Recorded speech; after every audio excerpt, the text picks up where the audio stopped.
我没事。雷劫之苦将会摧。够承受。你又能奈本座实力，想要与我对抗？这是神仙。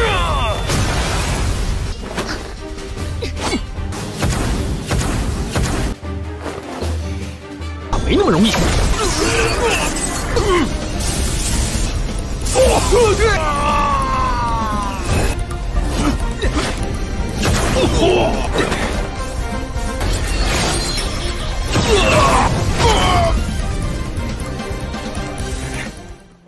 Halo semuanya, selamat datang di Ruang Film. Bagaimana kabar kalian semua? Semoga selalu sehat dan baik-baik saja. Sesuai jadwal, jadi pada hari ini kita akan melanjutkan series Wonderland season yang kelima. Pada episode minggu kemarin, Xingyun sangat terkejut karena Xiao Pixu berubah bentuk menjadi manusia. Hal ini bisa terjadi karena darah dewa yang Xingyun berikan. Karena bentuknya sudah berubah, jadi Xingyun memberikannya nama sebagai Swaner. Berhubung meningkatkan kekuatan Swaner sangat unik, jadi Xingyun akan mengajaknya untuk menemui Guru Su. Yama ternyata Xingyun tidak datang di waktu yang tepat. Karena pada saat itu, Su dan Yuyin sedang membuat anak. Tidak ingin pembicaraan itu dibahas lagi, jadi Xingyun menjelaskan siapa Loli ini. Mendengar semua itu tentu saja membuat Su terkejut. Ia pun segera pergi untuk mengumpulkan semua harta dan ramuan pil yang dirinya miliki. Setelah memakan semua itu, kekuatan Swaner pun bertambah. Bahkan saat ini, kekuatannya sudah berada di ranah peri venerable. Andai saja masih ada harta, mungkin Swaner bisa saja mencapai ranah Raja Peri. Namun sayang sekali, semua harta mereka di Gunung Xuanyu telah habis dimakan oleh Swaner. Jadi tidak ada lagi yang bisa mereka berikan. Yuyin penasaran di mana lagi mereka bisa menemukan lebih banyak batu roh dan pil roh. Swaner berharap Xingyun ini memiliki beberapa batu roh lagi karena bagaimanapun dia itu masih sangat lapar. Xingyun berusaha untuk berbicara kepada gurunya. Jika memang tidak ada, maka mereka tidak perlu khawatir. Su tahu betul bahwa jika ingin memiliki kesempatan untuk menghabisi Jutian, maka mereka memang harus meningkatkan kekuatan. Jadi mereka harus memberikannya lebih banyak makanan supaya kekuatannya juga ikut meningkat. Ia pun meminta untuk memberikannya waktu selama 5 hari. Karena dengan begitu dirinya akan membawa semua jenis batu roh dan pil roh. Xingyun sangat berterima kasih atas bantuan gurunya. Su meminta untuk tidak melakukan hal ini, apalagi Xingyun adalah muridnya sendiri. Jadi tidak perlu takut untuk meminta sesuatu kepadanya. Berhubung gurunya akan pergi, jadi untuk menunggunya, dia itu akan membawa Swaner untuk berlatih dulu. Su paham dan akan membiarkan mereka pergi. Sebelum melanjutkan latihannya, Xingyun harus segera mencari Guru Diju untuk mencari solusi mengatasi masalah ini. Di sini, Swaner merasa bersalah karena telah makan terlalu banyak. Xingyun memintanya untuk tidak memikirkan hal itu. Tapi Swaner tetap saja kepikiran karena seberapa banyak pun dirinya makan, namun tetap saja dia itu merasa kelaparan. Bahkan batu roh dan pil roh tadi sudah sangat banyak, tapi tetap saja perutnya tidak kenyang. Ia pun kepikiran telah merepotkan mereka semua. Xingyun berusaha untuk menenangkannya, apalagi porsi makannya itu bukanlah sebuah masalah, melainkan bakat yang dia miliki. Swaner sempat kebingungan hingga Xingyun kembali menjelaskan bahwa bakat memakannya itu tidak ada siapapun yang memilikinya. Karena dengan makan, kekuatannya akan bertambah. Tidak itu saja, dia juga dapat melahap begitu banyak energi spiritual. Jadi dengan begitu, kekuatannya akan terus meningkat dengan hanya menyerap energi spiritual saja. Tidak itu saja, kehadiran Swaner juga sangat penting bagi mereka. Karena dia yakin Swaner akan menjadi kunci untuk menghadapi Jutian. Swaner mulai paham dan dia itu berjanji akan mengalahkan Jutian demi menyelamatkan ayahnya. Untuk memenuhi ambisinya, Xingyun akan membantunya dalam mencari lebih banyak batu roh dan pil roh. 我一下子就给吃完了。并不是你的问题，而是你的天赋都很难呢。我的天赋所以你是我们对抗9大量灵气。我可以的。 Mereka pun pergi untuk menemui Guru Diju. Xingyun memberitahu bahwa ada sesuatu yang ingin dirinya katakan. Namun sebelum Xingyun menjelaskan, Diju sudah tahu apa itu. Karena itulah dirinya ini sejak tadi menunggu kedatangan mereka. Tentu mendengar hal ini membuatnya sangat terkejut. Apalagi barang yang mereka cari sudah disiapkan oleh Diju. Ia pun memperlihatkan 2 batu kepada mereka. Namun batu ini bukanlah harta sembarangan. Karena bagaimanapun itu adalah esensi batu ilahi 7 warna. Batu ini sungguh sangat hebat. Bahkan jika mereka hanya memakan satu saja, maka semua itu setara dengan batu dan pil roh yang tak terhitung jumlahnya. Sayangnya, meskipun dia sudah berlatih di atas batu itu selama berbulan-bulan, dirinya hanya mampu memunikan sedikit saja. Kini, dia akan memberikan kedua batu itu untuk dimakan oleh Swaner. Xingyun sebenarnya sedikit keberatan, namun gurunya akan tetap memberikan hal itu. Karena bagaimanapun, Swaner adalah kunci bagi mereka untuk menghadapi Jutian. Alasan dia bisa sepercaya diri ini adalah karena dirinya bisa melihat jejak surgawi pada tubuh Swaner. 这是七彩神石，我在七彩神，你让他吃了吧。玄儿确实是我天机，却也无法掌握的那么。 Li Ju tahu betul betapa baiknya Xingyun ini. Tidak peduli apapun yang terjadi di masa depan nanti, dia hanya bisa berharap Xingyun bisa menyelesaikan semua tugasnya dengan baik, meskipun saat itu dirinya sudah tiada. Mendengar hal ini membuat Xingyun sangat terkejut. Apalagi kita semua tahu betul betapa tuanya Li Ju ini. Apalagi dia itu sudah hidup lebih lama dari Nanshen. Li Ju hanya bisa tertawa karena bagaimanapun manusia memiliki siklus hidup dan mati. Bahkan keluarga yang berasal dari peri juga tidak akan bisa lepas dari roda hukum surga. Jadi dia ini hanya bisa berharap Xingyun aman dan bahagia. Entah mengapa Xingyun selalu memiliki firasat buruk kepada gurunya, yang mana seakan-akan gurunya itu akan segera meninggalkan dirinya. Di sini Xingyun segera memberikan kedua batu itu kepada Swaner. Tentu saja dia merasa sangat senang karena kembali mendapatkan makanan. Di saat Swaner memakan batu itu, tiba-tiba saja kekuatannya kembali meningkat. Nah, kekuatannya itu dirasakan betul oleh Xingyun. Bahkan hal ini jauh lebih kuat dari sebelumnya. Kekuatan ilahi dari harta biasa tidak akan bisa dibandingkan dengan batu ilahi 7 warna. Xingyun bisa merasakan ledakan kekuatan tadi berasal dari napas Raja Peri tahap menengah. Nah, dengan begitu, maka bisa dikatakan bahwa kekuatan Swaner telah berada di ranah Raja Peri tahap menengah. Wajar saja bagi Xingyun bisa terkejut karena dia hanya memakan 2 batu ilahi saja, tapi sudah bisa langsung naik ke ranah Raja Peri. Li Ju sangat terpukau dengan kemampuannya itu, apalagi Swaner sudah memiliki darah dewa milik Xingyun. Jadi wajar saja bagaimana pesatnya perkembangan kultivasinya. Di sini Li Ju pun memberikan sebuah metode kepada Swaner. 幸运哥哥，这起来的神力，跟这七彩神石居然直接突破到了仙王中期，这是神血加持。 Di saat Swaner sedang memproses kekuatannya, pada saat juga kita pun dibawa kembali kepada Su dan Yuyin. Ketika mereka berduaan, Yuyin pun meminta guru Su untuk segera duduk di sebelahnya. Tapi entah mengapa Su itu tidak mau dan beralasan ingin segera pergi untuk mengumpulkan beberapa ramuan. Hal ini tentu saja membuat Yuyin kesal, karena Su terus saja berusaha untuk melarikan diri dari dirinya. Ia pun memaksa agar Su bisa memberitahu dia yang sebenarnya tentang perkataan sebelumnya. Dia berjanji tidak akan melepaskan Su sebelum dia menjelaskan semua itu. Namun pada saat juga mereka pun merasakan ledakan kekuatan yang begitu kuat. Sontak saja hal itu membuat Su sangat terkejut, karena bisa saja telah terjadi sesuatu di luar. Tidak ingin ditinggalkan lagi, Yuyin pun segera menyusulnya. Beberapa saat kemudian mereka pun tiba dan disusul oleh Lin Yang. 清楚再走，两清就别想离开。不好，来。 Ia penasaran sebenarnya apa yang telah terjadi, karena bagaimanapun ledakan kekuatan ini sungguh sangat kuat. Yuyin juga merasa hal yang sama, apalagi gelombang aura di sekitaran tempat mereka seketika menjadi menakutkan. Ia pun menduga bahwa itu pasti berasal dari seorang master misterius. Su tidak begitu panik karena tempat itu ada tempat di mana Xingyun tinggal. Jadi ia pun menduga ledakan kekuatan ini berasal dari guru Xingyun. Tapi beberapa saat kemudian ia pun mulai sadar bahwa napas ini sepertinya adalah milik Swaner. Setelah melihatnya dari kejauhan, mereka pun akhirnya tahu siapa pemilik dari ledakan kekuatan itu. Dengan terobosan besar yang Swaner alami, Su menjadi sangat yakin bahwa dia telah memakan semacam harta karun yang kuat hingga membuat tingkat kultivasinya mengalami terobosan. Lin Yang yang belum bertemu dengan Swaner menjadi penasaran siapa yang sedang gurunya bicarakan. Su merasa sangat yakin kekuatan Swaner telah menerobos tahap menengah Raja Peri. Jika mereka memberikannya lebih banyak harta lagi, mungkin saja kekuatannya akan kembali meningkat. Saat itu juga, Yuyun pun teringat sesuatu yang mana Su juga memikirkan hal yang sama. Mereka pun segera pergi ke sebuah tempat dan meninggalkan Lin Yang. Beberapa saat kemudian, mereka pun sampai di sebuah gua di belakang Gunung Xuanyu.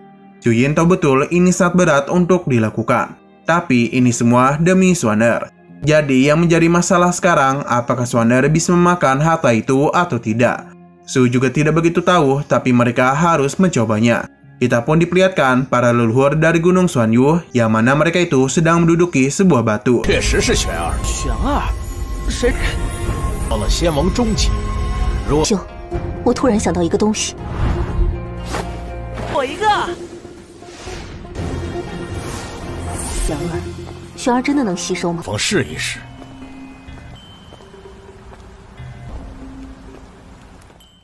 Su segera memberitahu bahwa para murid dari Gunung Xuanyu tidak memiliki kultivasi yang bagus.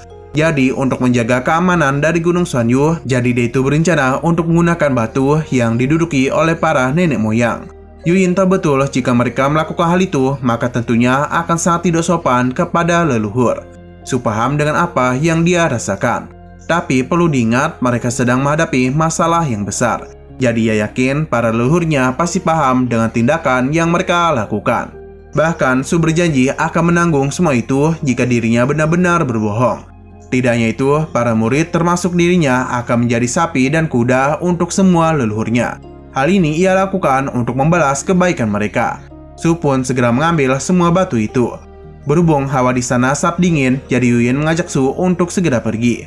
Di saat mereka pergi itu, ternyata para leluhur sangat kesal kepada Su. 这个弟子若是有什么冒犯的地方，弟子下去之后的恩情。我们还是赶紧走吧。呀，不孝弟子。 Kembali lagi kepada Su, yang mana dia sadar bahwa saat ini pasti para leluhur sedang membicarakan dirinya. Ia pun berharap mereka bisa memahami tindakannya. Apalagi ini semua dia lakukan untuk dunia dan juga Gunung Xuanyu. Maka karena itulah ia berharap agar para leluhurnya tidak mengutuk dirinya. Yuyun hanya bisa berharap yang terbaik untuk Su. Scene kembali kepada Swaner, yang mana beberapa saat kemudian ia telah selesai berkultivasi. Seketika saja dirinya itu menjadi sangat senang. Si ingin mencoba untuk menanyakan kondisinya. Untung saja Swaner itu baik-baik saja. Dia itu merasa kultivasi yang dirinya miliki sudah meningkat dengan cukup pesat. Kini dia sudah mencapai tahap menengah Raja Peri. Diju memuji perkembangan yang dialami oleh Swaner. Apalagi perkembangannya itu sudah mendekatkan dia dengan puncak Raja Peri. Mungkin jika Swaner terus melakukan hal itu, maka tidak butuh waktu lama bagi dia untuk menerobos naik ke ranah puncak Raja Peri. Xingyun berjanji akan membantunya naik ke ranah puncak Raja Peri. Karena dengan begitu, mereka akan memiliki kekuatan untuk bersaing dengan Jutian. Tapi Diju memberitahu ini semua masih belum cukup. Karena jika mereka ingin bertarung dengan Jutian, setidaknya mereka harus mencapai alam setengah dewa. Hanya dengan inilah dia baru bisa bersaing dengan Jutian. Xingyun paham dan tidak menduga mereka harus naik ke alam dewa untuk mengatasinya. 不错，距离仙王估计用不了多久就等你突破到了仙王巅峰，还不够，才有可能与九。 Diju kembali menjelaskan bahwa begitu mereka mencapai ranah puncak Raja Peri, maka akan ada sebuah kesempatan bagi mereka untuk memasuki ranah dewa. Tapi sayangnya untuk naik ke ranah dewa tidak semudah yang mereka pikirkan, karena ini jauh lebih sulit jika dibandingkan dengan ranah peri. Untuk bisa mencapai ranah dewa, terlebih dahulu mereka ini harus melewati petaka tingkat 3. Hal itu dilakukan supaya tubuh bisa menjadi demigod atau setengah dewa. Jadi setelah berhasil melewati petaka tingkat 3, barulah mereka mencapai akar tubuh dewa.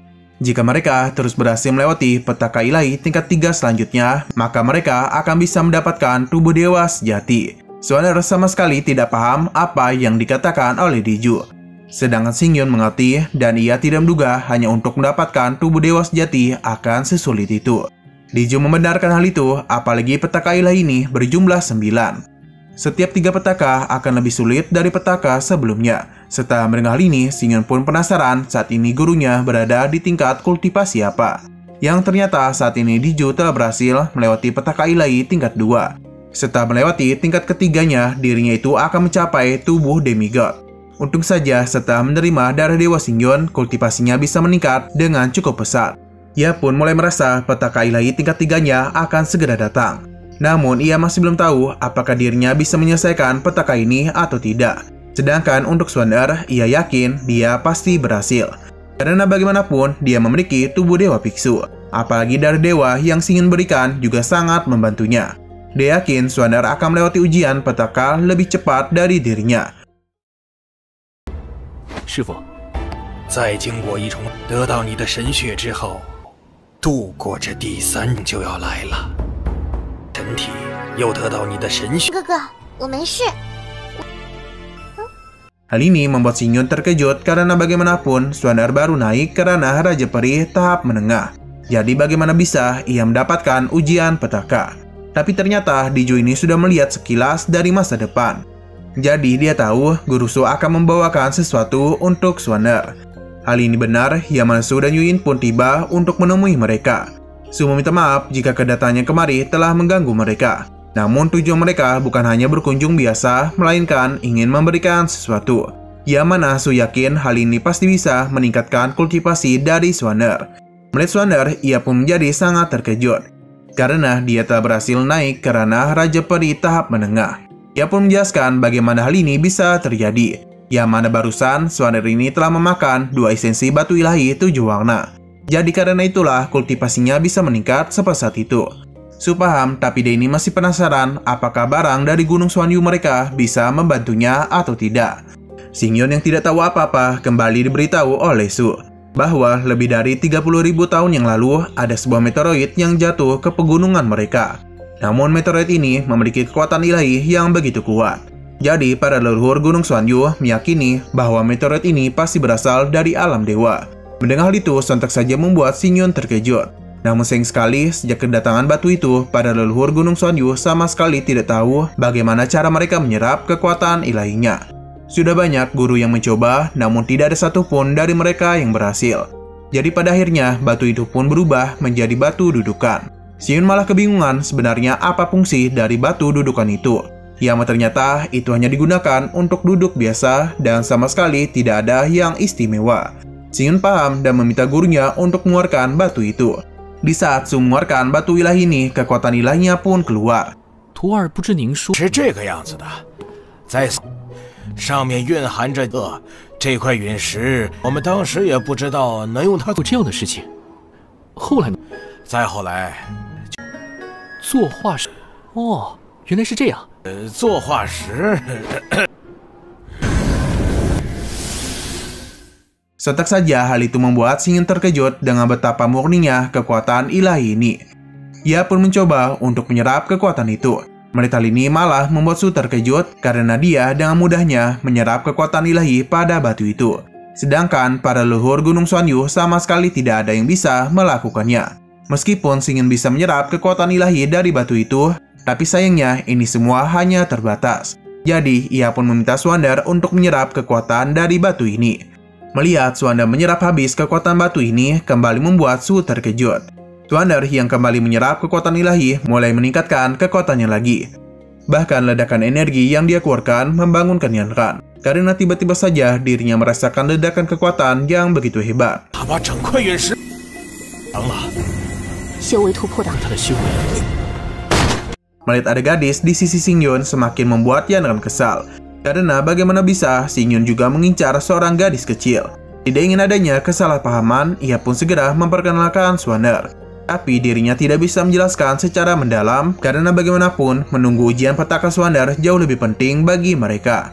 Pada awalnya Yan Ran ini masih belum percaya. Di sini Diju memuji tubuh dewa dari Swaner. Ia yakin batu yang dia serap barusan adalah besi ilahi matahari sejati yang legendaris. Walaupun dia tidak tahu dari mana batu itu berasal, namun ia yakin batu itu memiliki bongkahan yang sangat besar. Setelah Swaner berhasil menyerap besi ilahi, ia pun penasaran kapan petaka ilahi pertamanya muncul.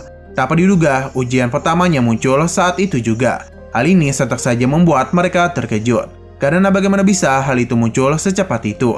Xingyon yang tahu ini ada ujian petaka menanyakan kepada gurunya apa yang harus mereka lakukan. 应该是传说中的真这么大一块神结，应该。师傅，如今应该怎么办？ Diju merasa dengan kekuatan Swander sekarang, seharusnya ujian petaka surga ini tidak akan menjadi masalah besar untuk dia hadapi. Apalagi ini baru ujian pertama saja. Tidaknya itu, Diju juga akan memberikan bantuan sebisanya supaya Swander bisa tetap baik-baik saja. Saat juga ujian petaka surga pun muncul di hadapan mereka. Kemunculannya itu sedikit membuat panik mereka. Karena bagaimanapun, petir yang dihasilkan oleh petaka surga mampu merusak pertahanan Gunung Xuanyu. Melihat semua itu, tentu saja membuat Su tidak percaya. Karena formasi pelindung Gunung Xuanyu sama sekali tidak bisa menahan serangan dari ujian petaka. Berhubung ujian petaka ini sudah mulai bersiap, Diju pun merasa khawatir jika mereka terus berada di sini, maka dia yakin Gunung Xuanyu akan rata dengan tanah. Jadi, karena dia tidak ingin hal buruk terjadi di tempat ini, Diju pun segera mengajak mereka untuk menghadapi ujian petaka di tempat lain saja. Xingyun paham dan mengajak Swander untuk pergi dari Gunung Xuanyu. Setelah merasa cukup jauh, Swander pun segera melakukan ujian petaka pertamanya.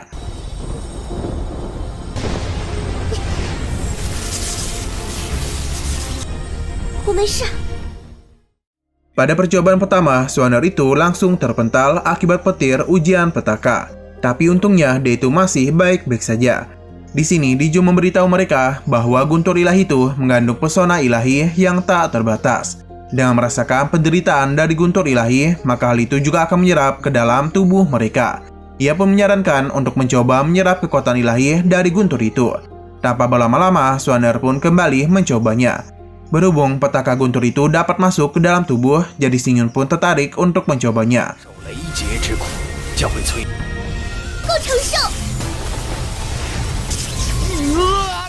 Melihat Xingyun ikut dalam petaka itu membuat Diju terkejut, apalagi dia ini belum naik ke ranah Raja Peri. Jadi tentu saja bagaimana dia bisa bertahan dari ujian pertama dengan tubuhnya saat ini. Dia yakin Xingyun itu akan menerima rasa sakit 1000 kali lebih kuat dibandingkan dengan Swander. Tapi beruntungnya Xingyun itu memiliki darah dewa di dalam tubuhnya. Maka karena itulah dia tidak perlu khawatir karena ujian petaka guntur pertama ini tidak akan menjadi masalah untuknya. Jika Xingyun dapat menahan semua serangan dari petaka itu, maka dia itu akan mendapat tubuh demigod dan juga akan melangkah ke alam para dewa. Namun tentu semua ini tergantung lagi dengan usaha Xingyun. Melihat perjuangan keras Xingyun dalam menanggung rasa sakit membuat Swander menjadi semangat. Dia yakin dirinya ini pasti bisa menahan semua itu. Apalagi dia ini ingin segera menyelamatkan ayahnya. Melihat semua ini membuat Su dan Yuyun tertarik. Jadi mereka berdua pun juga ingin mencoba ujian petaka guntur. Tapi semua ini dihentikan oleh Diju. Dia merasa Su ini masih dapat pergi untuk mencoba petaka guntur dan meredamkan tubuhnya ke dalam petir ilahi. Tapi tentu semua ini masih tergantung dengan kemampuan yang dia miliki. Karena bagaimanapun ujian ini bukanlah hal yang mudah. Sedangkan untuk Yuyun diminta untuk tidak pergi. Karena bagaimanapun ujian petaka guntur ini masih terlalu sulit untuk dia hadapi sekarang. Andai saja dia masuk ke dalam ujian itu, maka takutnya Yuyun akan langsung meninggoy. Su meminta Yuyun untuk tetap berada di sini dan menunggu dirinya. Saat itu juga Su pun mencoba untuk menahan amukan petir ilahi. Di sini Yan Kan menanyakan apakah dia bisa ikut dalam ujian ini atau tidak. Berhubung Yan Kan telah memiliki darah dewa pemberian Xingyun, jadi hal itu akan sangat berguna untuk mempertahankan tubuhnya. Tapi tetap saja ia meminta Yan Kan agar bisa berhati-hati. Dan jika hal ini terlalu berat untuknya, Diju berharap Yan Kan bisa segera keluar. Yan Kan paham dan segera menyusul Xingyun, karena dia itu akan selalu menemaninya di kondisi apapun. 云影峰阁下若是进入，你等我回来。银血护体倒也无妨，住了就赶紧出来。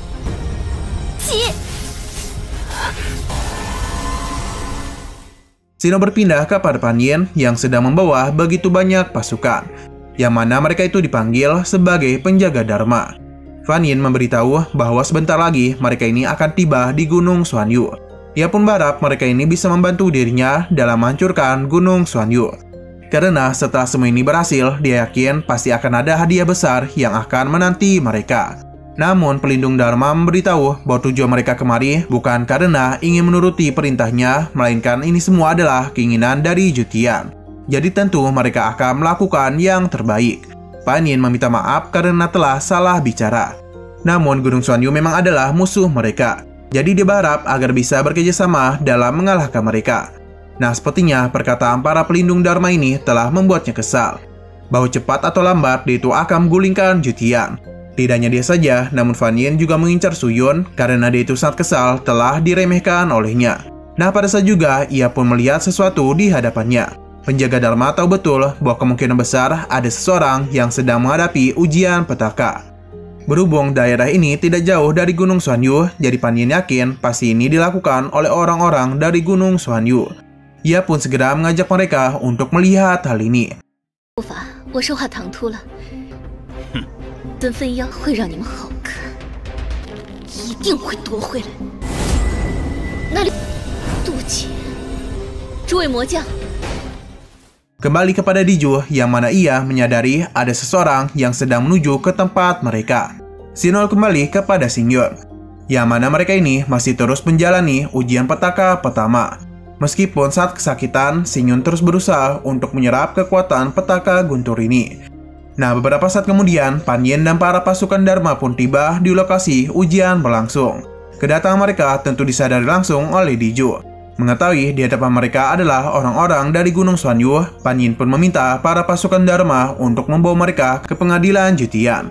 Pasukan Dharma tidak menduga mereka akan melakukan ujian di tempat terbuka. Berhubung saat ini mereka sedang menghadapi ujian petaka, jadi ia pun berencana untuk langsung menghabisi mereka daripada akan merepotkan mereka. Tapi tentu Diju tidak akan membiarkan hal itu terjadi.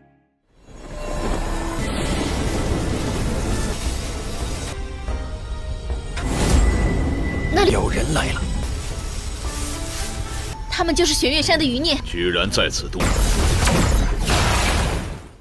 Merasakan kekuatan hebat darinya, mereka pun dibuat penasaran siapa kakek ini. Diju yang memberitahu namanya seketika saja membuat mereka sangat terkejut. Apalagi sejak kedatangannya ke alam perih, dia itu sudah sering berselisih dengan Gunung Uji. Diju meminta mereka untuk meninggalkan tempat ini. Karena dengan begitu, dia akan melupakan masalah ini. Namun jika mereka tetap berada di sini, maka dia akan langsung menghabisi mereka. Sayang sekali, perkataan Diju tidak didengarkan oleh mereka. Bahkan ia menganggap Diju sangat percaya diri bisa mengalahkan pasukan Dharma. Padahal mereka ini adalah para jenderal yang berada di bawah kendali langsung masa tertinggi Jutian. Ia pun berjanji akan segera menyelesaikan pemberontakan yang dilakukan oleh Gunung Xuanyu. Tidak ingin terlalu banyak bicara, mereka pun segera melancarkan serangan kepada Diju. 退去，那边可能会死在这里。在这里真是可惜，何来此清剿？大哥，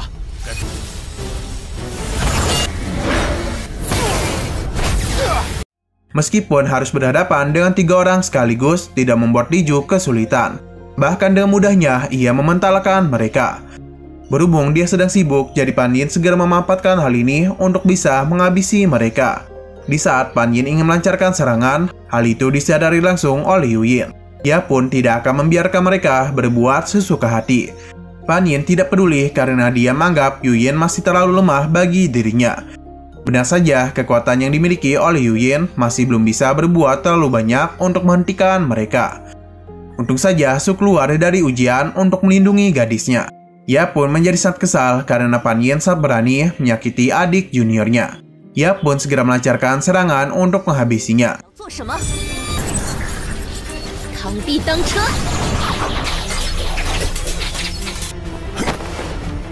没事。敢上我师门！ 你又能耐本座实力，想要与我对抗？这是神仙！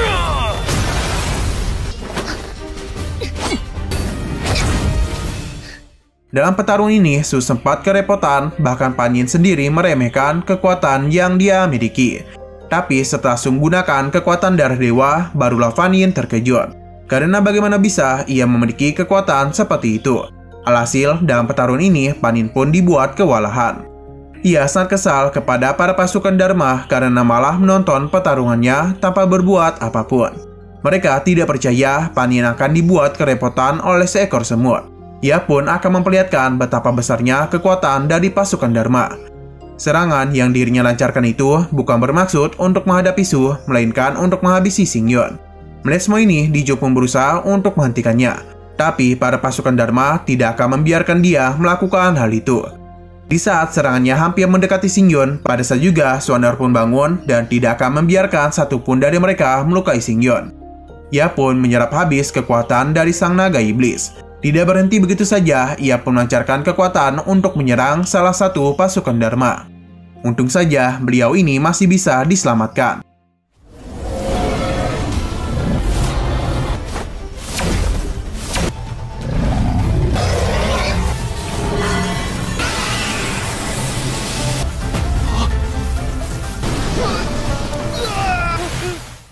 Melihat kekuatan dari Swander membuat mereka sangat terkejut karena bagaimana bisa bocah loli itu memiliki kekuatan semacam ini. Tahu dia ini akan berbahaya, jadi mereka pun memutuskan untuk menyerangnya secara bersamaan. Tapi tentunya Swander tidak akan diam begitu saja dan akan melawan mereka.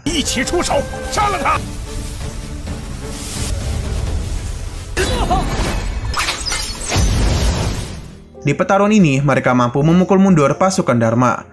Tentu saja hal ini membuat Pan Yin sangat terkejut karena kekuatan Swander sudah berbeda daripada sebelumnya. Yama ternyata ujian petaka surganya telah usai. Jadi Swander sudah berhasil melewati ujian petaka pertamanya. Dengan semua ini, maka dia itu sudah mencapai tubuh demigod atau setengah dewa. Sadar bocah itu akan merepotkan mereka, Pan Yin pun meminta untuk segera menghabisinya. Tanpa berlama-lama, pasukan Dharma segera melancarkan serangan, yang mana mereka tidak mengira akan dipaksa untuk melancarkan serangan pamungkas. Meskipun Swander bisa menahannya, tapi perlu diingat dia itu baru saja melewati ujian petaka surga. Jadi pada dasarnya tubuhnya ini masih belum pulih. Pasukan Dharma sangat percaya diri Swander tidak akan mungkin bisa menahan serangan mereka dalam jangka waktu yang panjang.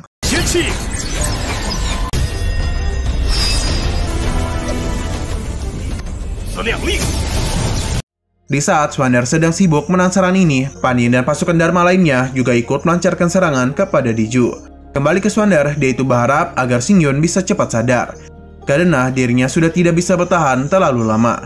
Untung saja ada Yan Kan yang memberikan bantuan. Tidak hanya dia saja, namun Yuyin juga ikut membantu. Berkat semua itulah mereka masih bisa menahan serangan ini. Pasukan Dharma tidak mengira mereka akan memberikan perlawanan yang cukup sengit. Tapi tentu mereka tidak akan berhenti begitu saja dan terus meningkatkan serangan. Sadar pertahanan mereka akan hancur, Swander pun meminta Yan Kan untuk membawa Xingyon pergi. Tapi tentunya Yan Kan tidak bisa meninggalkan Swander sendirian. Tapi jika terus seperti ini, lama-kelamaan mereka tidak akan bisa menghindari serangan itu.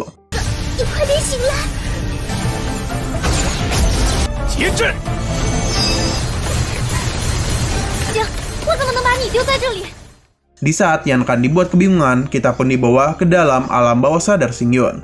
Yang mana di saat ia sedang berkultivasi, beberapa saat kemudian ia pun merasakan kehadiran dari sosok yang tidak asing bagi dirinya. Yang mana itu adalah kehadiran dari kakek kandungnya. Melihat semua itu membuat Xingyon terkejut karena bagaimana bisa kakeknya berada di alam bawah sadarnya. Ia pun merasa dirinya ini sedang bermimpi. Namun semua itu benar-benar nyata. Kakeknya sungguh bangga dengan pencapaian Xingyon. Karena tidak hanya menjadi pewaris Dewa Pangu, namun Xingyon juga telah berhasil naik ke alam peri. Jadi wajar saja betapa bangganya dia sebagai kakeknya. Xingyon yang sudah teramat rindu berusaha untuk memeluknya. Namun sayang sekali di hadapannya itu hanyalah sebuah jiwa saja. Kakeknya pun menjelaskan bahwa pikiran dirinya dibawa ke dalam lautan kesadaran Xingyon. Ia tahu bahwa Xingyon telah berhasil melewati ujian petaka surga yang pertama. Dan dia itu juga telah membentuk pikiran ilahi. Jadi karena semua itulah Xingyon bisa merasakan kehadirannya.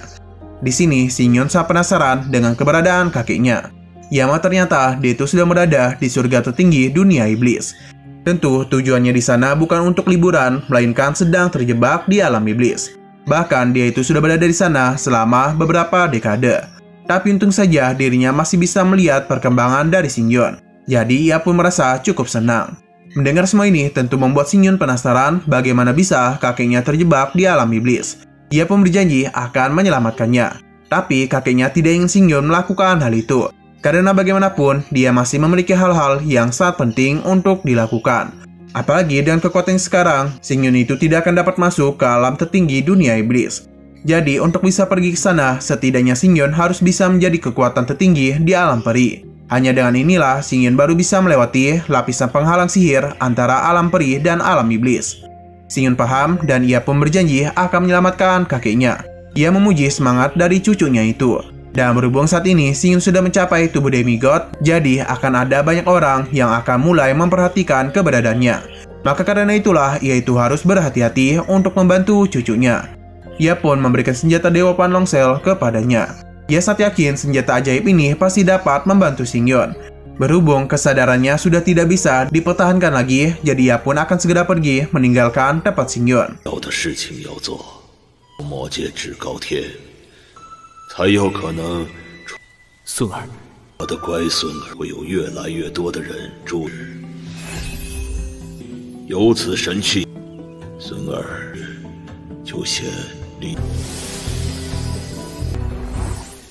Xingyun meminta kakeknya untuk menunggu dulu karena cepat atau lambat dia akan datang ke tempatnya. Shindo kembali keluar, yang mana Swander dan yang lainnya sudah tidak bisa menahan serangan pasukan Dharma. Melihat sebuah kesempatan, pasukan Dharma pun ingin segera menghabisi mereka. Untung saja di detik-detik terakhir, Xingyun kembali sadar dan langsung menggunakan segel naganya. Melihat semua itu tentu saja membuat mereka terkejut, terutama Diju yang mengetahui segel naga. Nah, sayang sekali kita tidak bisa melihat kelanjutannya karena apa?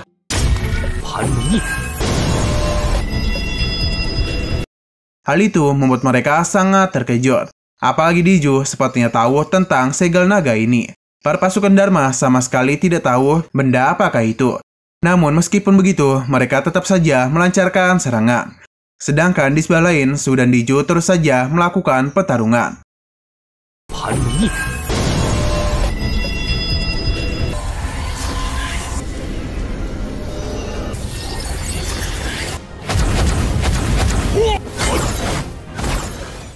Kembali ke pasukan Dharma, yang mana di sini mereka meningkatkan serangan untuk bisa menghancurkan benda yang dibawa oleh Xingyun.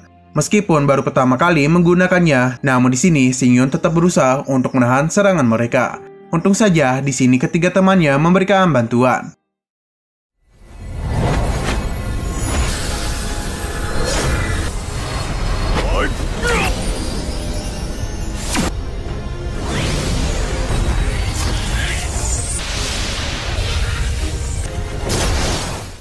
Serangan yang dikerahkan oleh pasukan Dharma sama sekali tidak bisa menyentuh Xingyun.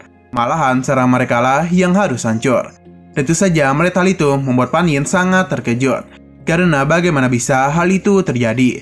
Pasukan Dharma jauh lebih terkejut karena pedang pemusnah naga surgawi mereka bisa dihancurkan oleh seorang bocah. Di sini Xingyun cukup kelelahan setelah menggunakan kekuatan segel naga. Wajar bagi dia kelelahan karena bagaimanapun kultivasinya tidak terlalu kuat. Jadi karena itulah dia sangat kesulitan untuk mengendalikan segel naga. Di sisi lain, Pan Yin yang sedang bertarung dengan Su mulai menyadari adanya napas darah dewa yang sangat murni. Ia pun mulai sadar bahwa alasan Xingyun bisa menggunakan harta yang sangat kuat itu pasti berkat darah dewa yang ia miliki. Tidaknya itu, alasan kultivasi semua orang bisa meningkat secepat ini juga berkat darah dewa. Pan Yin pun akan memfokuskan serangannya kepada Xingyun. Di sisi lain, Diju berhasil menghabisi salah satu dari pasukan Dharma. Hal itu pun kembali membuat Pan Yin terkejut. Karena bagaimana bisa orang tua itu memiliki kekuatan sebesar ini? Melihat adik ketujuhnya dihabisi, membuat sang kakak marah. Ia pun berjanji akan membalaskan kematian dari adiknya. Namun semua serangan yang dia lancarkan sangat mudah ditahan oleh Diju.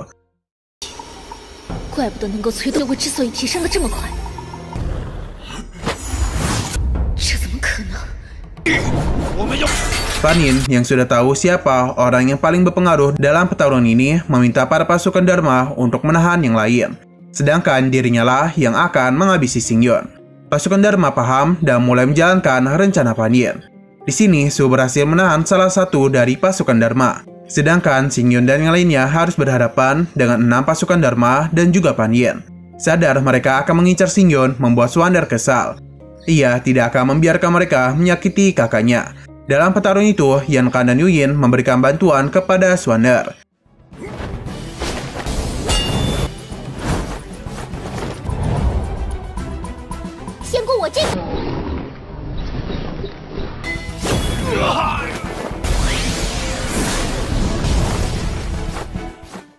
Di saat ketiga gadis itu berhasil dipojokkan, Fan Yin dan pasukan Dharma mulai melancarkan serangan. Dengan segel naga, di sini Xing Yun berhasil menahan salah satu pasukan Dharma. Hal itu pun dimanfaatkan oleh Fan Yin untuk menyerangnya. Xing Yun yang masih kelelahan harus terluka akibat pedang Fan Yin. Tidak ingin menyerah, Xing Yun langsung saja memberikan serangan kepada Fan Yin dan pertarungan di antara mereka pun terjadi.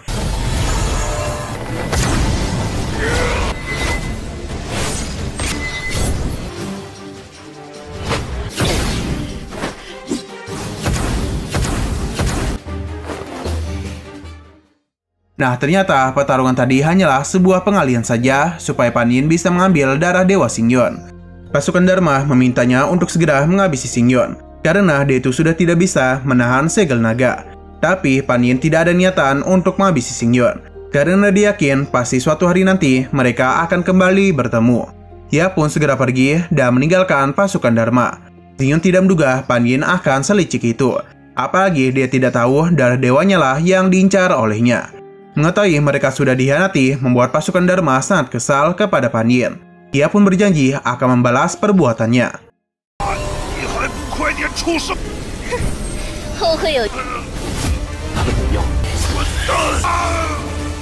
Di sisi lain, pertarungan masih terus terjadi di antara pasukan Dharma dan guru-guru Xing Yun. Di sini, Xing Yun paham bahwa Fan Yin hanya memikirkan dirinya sendiri. Jadi, setelah tujuan selesai, maka ia pun pergi meninggalkan pasukan Dharma. Pada intinya, Fan Yin hanya memanfaatkan pasukan Dharma saja. Mendengar semua itu tentu saja membuatnya kesal. Ia pun berjanji akan menghabisi Xing Yun. Namun hal itu tidak semudah yang dia pikirkan. Karena bagaimanapun segel naga ini sangatlah kuat. Xing Yun meminta untuk tidak meremehkan dirinya.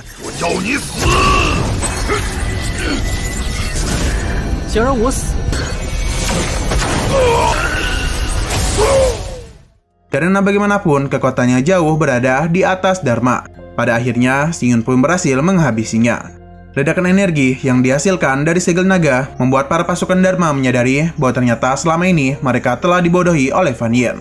Tidak ingin mati di sini, jadi mereka pun memutuskan untuk melarikan diri. Namun tentunya Xing Yun tidak akan membiarkan mereka pergi begitu saja. Berkat segel naga, ia pun kembali berhasil menghabisi pasukan Dharma. Tidak ingin kalah dari muridnya, Diju juga berhasil menghabisi pasukan Dharma dengan sangat mudah. Kini hanya tinggal 4 saja yang masih hidup. Mereka pun bergegas melarikan diri, tapi Guru Su dan Diju tidak akan membiarkan hal itu.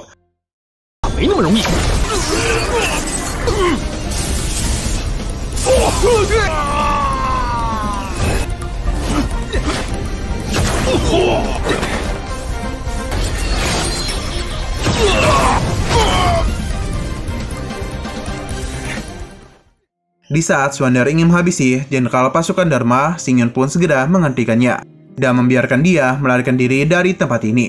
Hal itu membuat Swander kebingungan mengapa Xing Yun memintanya untuk berhenti. Jadi pada akhirnya orang itu malah berhasil melarikan diri. Xing Yun menahannya karena ini adalah bagian dari rencananya. Berhubung Swander tidak mengerti, jadi ia pun dijelaskan bahwa alasan dirinya melepaskan orang itu karena bagaimanapun Fan Yin telah mengambil setetes darah dewanya. Jadi ia menduga Fan Yin akan menggunakan hal itu untuk meningkatkan kultivasinya. Berhubung pasukan Dharma dan Fan Yin berada di bawah perintah Jutian, jadi kejadian di tempat ini pasti akan diketahui oleh Jutian. Yandar mengerti yang mana ia tahu Xing Yun pasti ingin mereka bertarung satu sama lain. Xing Yun membenarkan hal itu karena dengan lolosnya satu pasukan Dharma, yaitu pasti akan melaporkan pengkhianatan Fan Yin kepada Jutian. Dengan mengetahui para jenderalnya mati, pasti akan membuat Jutian marah dan tidak akan memaafkan Fan Yin. Jika hal itu berjalan sesuai pikirannya, maka mereka tidak perlu repot-repot untuk menghabisi Fan Yin. Yan kan tahu betul betapa liciknya dan jahatnya Xing Yun ini. Namun tentunya semua ini dia lakukan untuk melindungi diri sendiri. Swander akhirnya paham dan memuji rencana yang Xing Yun buat. 星云，你是想让他们那……我们的事情告诉九天玄尊，也就不用我们出手了，蔫坏的。是自保而已。星云哥哥， Nah ternyata Xing Yun dan yang lainnya sedang diperhatikan oleh Shu Yin. Ia masih merasa kebingungan terhadap kehadiran dari Xing Yun. Karena setiap dia melihatnya, entah mengapa ia merasa sangat dekat dengan pria itu. Namun entah mengapa dirinya ini sama sekali tidak bisa mengingat apapun tentang pertemuan mereka. Shino berpindah kepada pasukan Dharma yang berhasil melarikan diri. Di tengah pelariannya, ia pun kembali bertemu dengan Fan Yin. Sontak saja ia kembali menjadi sangat marah karena akibat ulahnya para saudaranya telah dihabisi. Fan Yin mentertawakan semua itu, tapi ia merasa kematian mereka ini sudah sangat wajar. Pertarungan sempat terjadi di antara mereka.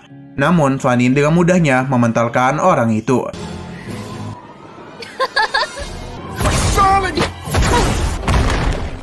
Ia pun penasaran sebenarnya apa yang diinginkan oleh Fan Yin. Fan Yin hanya bisa tertawa karena tentu saja kedatangan kemari ada ingin menghabisi Dharma. Hal itu membuat dia cukup terkejut. Karena andai saja hal ini diketahui oleh masa tertinggi Jutian, maka bisa dipastikan jiwa Fan Yin akan dihancurkan. Dan tidak akan bisa lagi hidup abadi. Fan Yin sama sekali tidak takut dengan hal itu. Apalagi sekarang ini ia sudah memiliki tetes darah dewa. Jika dia berhasil memurnikan darah ini, maka dia bisa menjamin kultivasinya akan meningkat ke titik yang lebih tinggi lagi. Dan untuk masalah Jutian, dia ini cukup menghabisi Dharma saja agar masalah ini tidak didengar olehnya. Tadi juga Fan Yin pun bersiap untuk menghabisinya.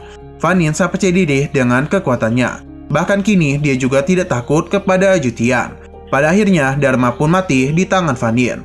Nah, sayang sekali kita tidak bisa melihat kelanjutannya karena bagian hari ini harus bersambung dulu.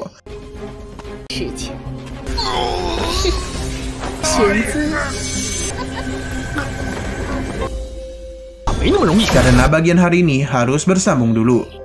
Oke, sekian dulu pada video kali ini. Untuk video selanjutnya akan hadir pada minggu depan. Jadi bagi kalian yang ingin mengikuti series ini, langsung klik subscribe dan aktifkan loncengnya. Oke, terima kasih yang sudah menonton video sampai habis. Jika kalian suka pada video ini, klik like dan share ke teman-teman kalian tentang channel ini. Dan ditunggu aja kelanjutannya. Oke, sampai jumpa di video selanjutnya.